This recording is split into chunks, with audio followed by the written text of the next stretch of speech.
All right, now let's tackle this. We need to point out the approach which may discard useful information about which records originally had missing values. Option A, using mean instead of median, still loses information about which values were missing. Incorrect. If you want the PDF version of this course, please enroll in Diamond membership or above by clicking the join button now. Once enrolled, please connect and inbox me on LinkedIn at the rate of CloudGuru Amit or Instagram at the rate of Amit Physique. I'll be glad to help you out with the PDF version of this course and hands-on files if available for this course. Now option B, leaving missing values unhandled can reduce model performance and can cause errors in algorithms that cannot process nulls. Incorrect. Option C, removing variables with missing values discards potentially valuable predictors. Wrong answer. Option D says add a binary indicator feature for each variable with missing values to mark whether a row's value was imputed. Adding a binary indicator feature preserves information about which rows had missing values, improving model interpretability. Option D is the right answer. Let's bring the heat to the snow. Here we want to know the situation in which imputing with the median value is preferable over the mean value to ensure robust model performance in IT workflows.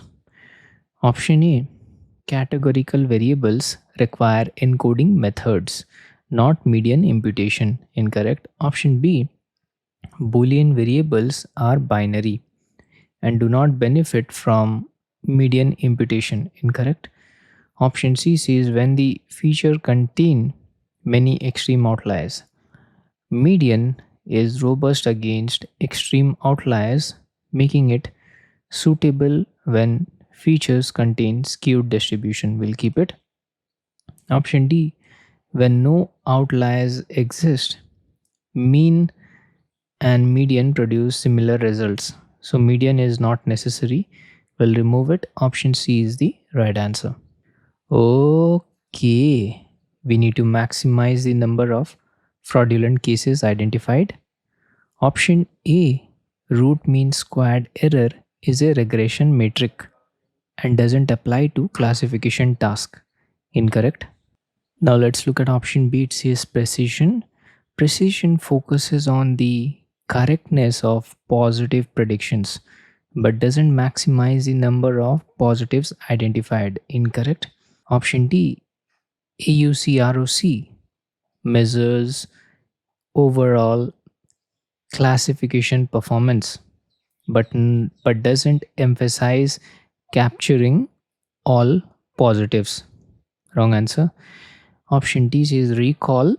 Recall measures the proportion of actual positives correctly identified, making it suitable when maximizing positive case detection is the goal. Let's lock option D, recall, as the right answer. Let's now tackle this. Here the data scientist suspects is due to parallelization of tuning process. This scenario, we need to improve model accuracy here. Option A, reducing compute nodes doesn't address the lack of sequential learning in iterative optimization. Incorrect. Option B, increasing compute nodes and evolutions equally still causes parallel runs to miss iterative dependency. Wrong answer. Option C says switch to a different iterative optimization algorithm for the tuning process. Changing the iterative optimization algorithm ensures evolutions built on prior results, improving accuracy trends. We'll keep it. Option D, doubling compute nodes worsens the parallelization issue by further separating evolutions. We'll delete it. Option C is the right answer. So please don't go away. Let's meet in next part of this series. If you want the PDF version of this course, please enroll in Diamond membership or above by clicking the join button now. Once enrolled, please connect and inbox me on LinkedIn at the rate of Cloud Guru Amit or Instagram at the rate of Amit Physique. I'll be glad to help you out with the PDF version of this course and hands-on files if available for this course. Thank you so much for watching this video.